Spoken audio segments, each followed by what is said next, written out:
مولانا محمد صلاة و سلام علیک یا رسول اللہ صلی اللہ تعالی علیہ وسلم۔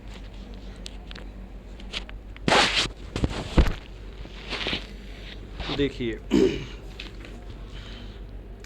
گفتگو جاری ہے کہ کن کن مقامات پر حرف جر کو قیاساً حذف کر دیا جاتا ہے۔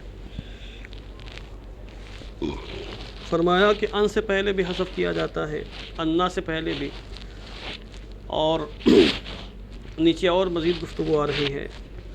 ان اور انا کی گفتگو ہو چکی ہے، مثالوں سے وضاحت بھی ہو چکی ہے۔ نمبر 3 آئیے، الموضع الثالث،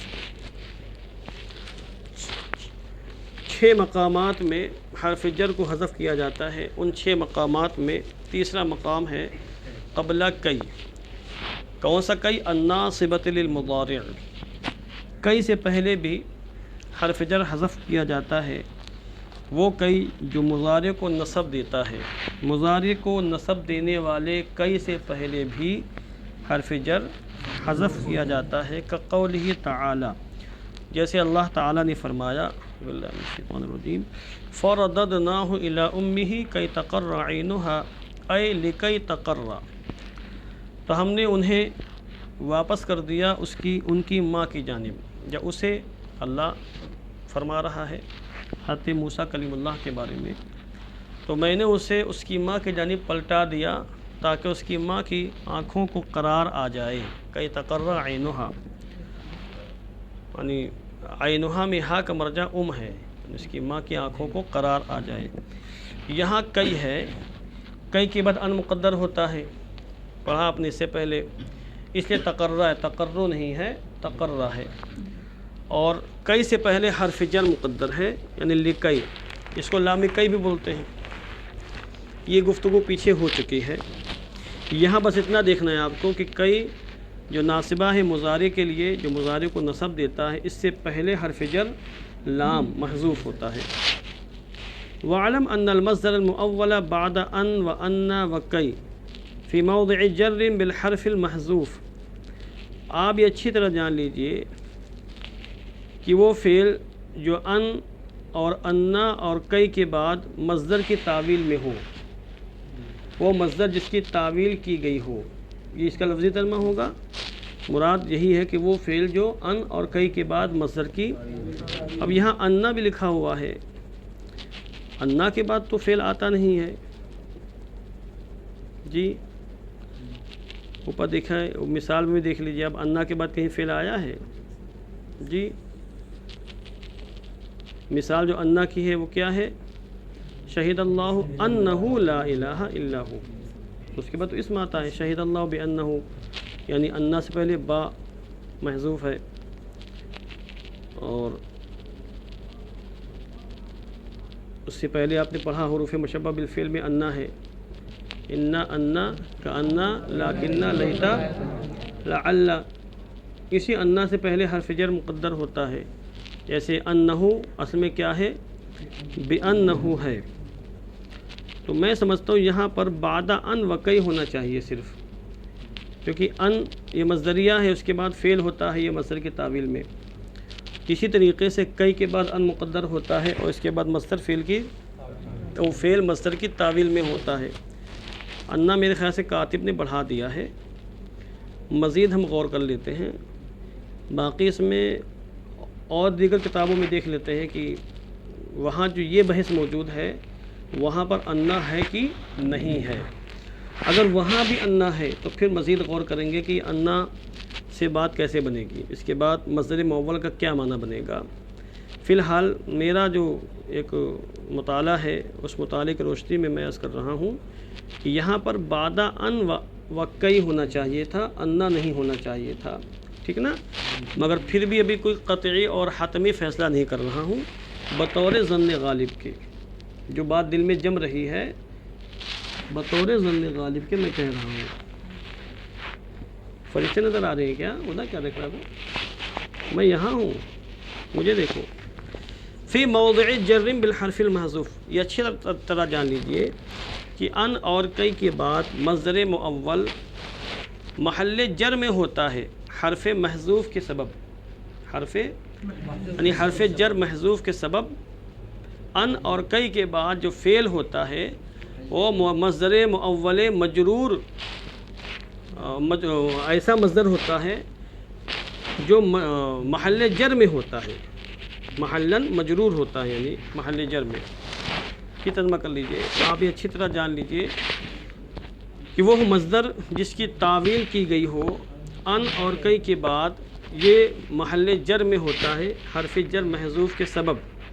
علی الاصح صحیح تر قول یہی ہے، گویا کہ اس مسئلے میں اختلاف ہے کہ ان اور کئی کے بعد فعل جس مصدر کی تعویل میں ہوتا ہے وہ مصدر مجرور ہوتا ہے یا مصدر منصوب ہوتا ہے، اس میں اختلاف ہے، اور صحیح تر قول یہ ہے کہ وہ مصدر مجرور ہوتا ہے۔ وقال بعض العلماء، بعض علماء نے فرمایا، ہوا فی موضع النصب بنزع الخافض، وہ نصب کے مقام پر ہوتا ہے، خافض کا معنی حرف جر کو حذف کرنے کی وجہ سے۔ کلام عرب میں ایک منصوب یہ ہے منصوب بنزع الخافض یا منصوب علی نزع الخافض، اس کی گفتگو شروع بھی کہیں آئی، میں نے بتایا آپ کو، المدیح النبوی وغیرہ میں اس کی کئی مثالیں ہیں، میں نے کئی سال اس کو پڑھایا ہے، وہاں بھی ہم نے بچوں کو بتایا تھا، اس میں شعر وغیرہ بھی شروع مقدمے میں دیے ہوئے ہیں، ان میں کلمات منصوب بنزع الخافض ہے۔ منصوب علی نزع الخافض یا منصوب بنزع الخافض کا معنی ہوتا ہے کسی کلمہ مجرور کو حرف جر حذف کرنے کی بنیاد پر منصوب قرار دے دیا جائے، یعنی اصلاً وہ مجرور تھا حرف جر کی موجودگی کی وجہ سے، اور جب حرف جر کو حذف کیا تو اس کو منصوب کر دیا، اسی کا نام رکھا منصوب بنزع الخافض، منصوب علی نزع الخافض۔ اب یہاں مثال لے لیں آپ، اوا عجبتم ان جاءکم ذکر من ربکم علی رجل منکم، ایک مثال یہ بھی ہے، اس کے اوپر بھی مثال ہے وَعَجِبُوا أَن جَاءَهُم مُنذِرٌ مِّنْهُمْ، اوپر بھی ان ہے اور نیچے بھی ان ہے، ان کی وجہ سے یہ جا فعل مجیت کے معنی میں ہے، مصدر کے معنی میں ہے، اسی ان پر حرف جر داخل ہے، کون سا حرف جر ہے وہ؟ جی لام، یہ وَعَجِبُوا أَن جَاءَهُم مُنذِرٌ مِّنْهُمْ، یہ ان سے پہلے لام حرف جر داخل ہے، ٹھیک نا؟ اب جر کا کام کیا ہے؟ اپنے ماں بعد کو مجرور کرنا، اب یہ ان نے اپنے ماں بعد کو مصدر بنایا ہے تو ان کا ماں بعد مصدر مؤول ہو گیا، مصدر کے تعویل میں ہو گیا، اب ان سے پہلے حرف جر ہے، لام حرف جر موجود ہے، تو اب یہ مصدر مؤول مجرور ہے اس حرف جر کی وجہ سے، یا مجرور نہیں ہے، اس کو چونکہ حذف کر دیا گیا، منصوب بنزع الخافض ہے، یعنی محلاً یہ منصوب ہے یا مجرور ہے، کیا ہے؟ تو بعض علماء نے فرمایا کہ محلاً منصوب ہے، منصوب علی نزع الخافض کی بنیاد پر، حرف جر کو حذف کرنے کی بنیاد پر یہ منصوب ہے، اور اس کو منصوب علی نزع الخافض کہا جائے گا، مگر صحیح تر قول یہ ہے کہ اگرچہ حرف جر یہاں لفظاً مجرور ہے، لفظاً محذوف کر دیا گیا ہے، مگر عمل تو اس کا جاری ہوگا، لہذا یہ مصدر مؤول محلاً مجرور ہے، کیا ہے؟ ہاں، جر کے مقام پر ہے، فی موضع الجر۔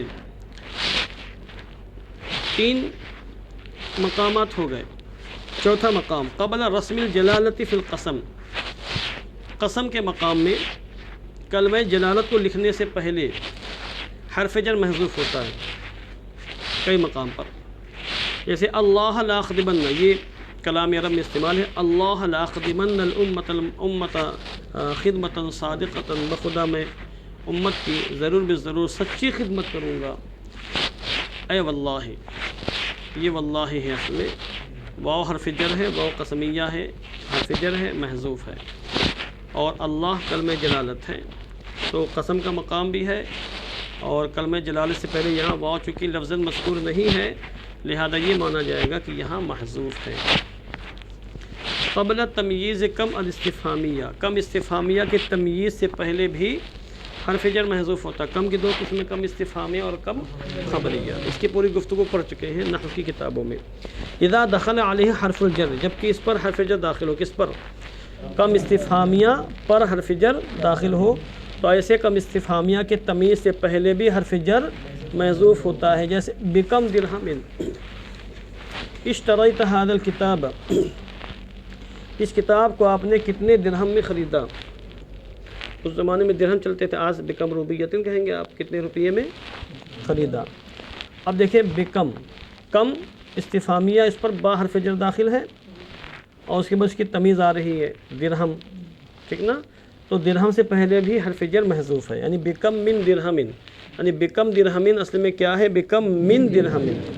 مصباح العشاء کے حصہ سوم میں بھی اس کی تفصیلی گفتگو موجود ہے، کم استفہامیہ اور کم خبریہ کی، آپ چاہیں تو وہاں اردو زبان میں پوری گفتگو ہے، 4-5-6 صفحات میں، اس کو آپ دیکھ لیں گے۔ والفصیح نصبہ، اور فصیح اس کا نصب ہے، یعنی بکم من درہمن میں بکم درہمن بھی پڑھ سکتے ہیں آپ، مگر اس سے زیادہ بہتر اور اس سے زیادہ فصیح بکم درہمن ہے، بکم درہمن۔ وہاں علامہ نفی صاحب نے اس کی گفتگو فرمائی ہے۔ کما تقدم فی باب التمییز، جیسا کہ تمییز کے باب میں اس کی گفتگو ہو چکی ہے، مثلا یوں کہیں گے بکم درہمن اشتریتہ، یہ فصیح ہے، اور بکم درہمن اشتریتہ یہ جائز ہے۔ نمبر 6، بعد کلام مشتمل علی حرف جر مثلہ وذالک فی 5 صور، یعنی چھٹے مقام کے 5 صورتیں ہیں۔ فرماتے ہیں ایسے کلام کے بعد بھی حرف جر محذوف ہوتا ہے جو ایسے حرف جر پر مشتمل ہو جو اسی کے مثل ہو، جو اسی کے مثل حرف جر پر مشتمل ہو، جو اپنے مثل حرف جر پر مشتمل ہو۔ ایسے کلام کے بعد حرف جر محذوف ہوتا ہے جو اسی کے مثل حرف جر پر، جو حرف جر محذوف ہوا ہے اس سے پہلے والا کلام اسی جیسے حرف جر پر مشتمل ہو۔ اب اس کی مثال میں دکھاؤں گا بھی آپ کو، اور اس کی 5 صورتیں ہیں، صورت کی جمع صور۔ الاولیٰ، پہلی صورت، یعنی الصورۃ الاولیٰ، پہلی صورت، فی جواب استفہام، استفہام کے جواب میں، استفہام کے جواب میں کوئی کلام آیا ہے تو اس سے پہلے حرف جر محذوف ہوگا، جیسے ممن اخذت الکتابہ، آپ نے کس سے کتاب لی؟ ممن، کس سے، اخذت آپ نے لی، الکتابہ کتاب، آپ نے کتاب کس سے لی، یہ ایک کلام ہے جو مشتمل ہے کس پر؟ استفہام پر مشتمل ہے، یعنی اس میں استفہام ہے، کس سے آپ نے کتاب لی، اور اسی استفہام میں حرف جر بھی ہے، من داخل ہے۔ فیقال لک، تو جواب میں کہا جائے گا خالدن، خالد سے، یعنی من خالدن۔ اب یہ جو خالدن آیا ہے یہ استفہام کے جواب میں واقع ہوا ہے۔ استفہام کیا ہے؟ ممن اخذت الکتابہ، استفہام کے جواب میں خالد آیا ہے، اور جس کلام کے جواب میں خالد آ رہا ہے وہ کلام من پر مشتمل ہے، تو جس من پر کلام مشتمل ہے اسی کے جیسا حرف جر یہاں محذوف مانا جائے گا، وہ کون ہے؟ من، اے من خالد۔ الثانیہ، الصورۃ الثانیہ، بعد حمزۃ الاستفہام، حمزہ استفہام کے بعد بھی حرف جر محذوف ہوتا ہے، جیسے مررت بخالد، میں خالد کے پاس سے گزرا، اور آپ نے کسی سے کہا مثلا مررت بخالد، مررت بزید، سمجھے آپ، یا کسی اور کا نام لے لیا آپ نے، بہت سے بچے ہم نام ہیں، اب یہاں انہی کے نام کے سرفراز نام کے 2 بچے ہیں، یہ گھر سے نہیں آیا، مررت بسرفراز، تو آپ ہکا بکا رہو کہ کون سا سرفراز مراد ہے، تو سوال کرے گا کہنے والا، سوال کرنے والا، فیقال، تو یوں کہا جائے گا خالد ابن سعید، کیا خالد بن سعید کے پاس سے؟ اب یہاں دیکھیں، اخالد ابن سعید مررت بخالد، میں خالد کے پاس سے گزرا، یہ کلام ہے، ٹھیک نا؟ اس کلام کے جواب میں کیا کہا گیا؟ اخالد ابن سعید، کیا خالد بن سعید کے پاس سے تم گزرے؟ اب مررت بخالد میں حرف جر کون سا ہے؟ با ہے، اسی کے جواب میں یہ کلام واقع ہے، تو یہاں بھی حرف جر با کو محذوف مانا جائے گا، یعنی اب خالد ابن سعید، یعنی کہنے والا یوں کہہ رہا ہے اب خالد ابن سعید، اور اس کلام میں اس نے با کو حذف کر دیا ہے، کیونکہ جس کلام کے جواب میں یہ کلام کہہ رہا ہے اس کلام میں با محذوف ہے، تو یہاں بھی محذوف مانا جائے گا، قرینہ موجود ہے۔ اس نے اوپر کہا تھا کہ ایسے کلام کے بعد بھی حرف جر محذوف ہوتا ہے جو کلام اس جیسے حرف جر پر مشتمل ہو۔ آگے آئیے، الثالثہ، یعنی الصورۃ الثالثہ، بعد ان الشرطیہ، ان شرطیہ کے بعد بھی حرف جر محذوف ہوتا ہے۔ تقول، آپ کہیں یا آپ کہتے اذهب بمن شئت، جس کے ساتھ چاہو چلے جاؤ، اذهب چلے جاؤ، بمن شئت جس کے ساتھ چاہو، یہ کلام ہے، یہ حرف جر پر مشتمل ہے، کس پر؟ با حرف جر پر مشتمل ہے، ان خلیل و ان حسن۔ اب اس کے بعد مزید وضاحت اس کی، اب اس کلام کے بعد ایک کلام اور آ رہا ہے، ان خلیل و ان حسن، یعنی ان بخلیل و ان بحسن، تو خلیل سے پہلے اور حسن سے پہلے با حرف جر محذوف ہے، یعنی ان شئت اذهب بخلیل و ان شئت اذهب بحسن، یہ پورا کلام نکلے گا اس طرح۔ الرابعۃ بعد حلا، چوتھا مقام دیکھیے، چوتھی صورت، حلا کے بعد بھی حرف جر محذوف ہوتا ہے، تقول آپ کہیں گے تصدقت بدرہم، میں نے درہم صدقہ کیا، ایک درہم رائے خدا میں خرچ کیا، صدقہ کیا، تصدقہ یا تصدق کو صدقہ کرنا، فیقال تو کہا جائے گا حلا دینار، یعنی حلا تصدقت بدینار، تو نے دینار کیوں نہیں خرچ کیا؟ درہم اور دینار میں فرق ہے زمین و آسمان کا، کہاں چاندی کہاں سونا، اور آج کل تو چاندی سونے میں بہت زیادہ انتر ہے، فرق ہے۔ چاندی اگر یعنی سونا اگر نہر ہے تو چاندی کیا ہے؟ اس کے مقابلے میں گندا نالا ہے، جس کو یہاں کیا بولتے ہیں؟ میٹھی ندی۔ گندے نالے کی بھی حیثیت نہیں، نہر کے مقابلے میں گندے نالے کی تو کوئی حیثیت ہے، پانی تو ہے وہاں پر۔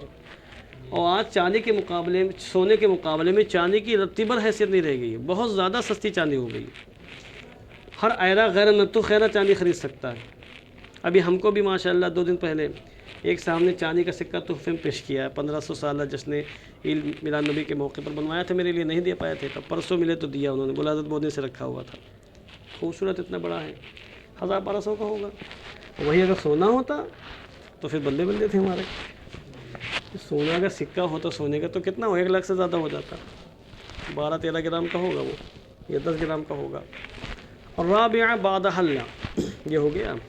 یہاں دیکھیے حلا دینار، یہ تصدقت بدرہم کے بعد واقع ہوا ہے، اور بدرہم میں با حرف جر موجود ہے، تو یہاں حرف جر محذوف ہوگا دینار سے پہلے، بس آپ کا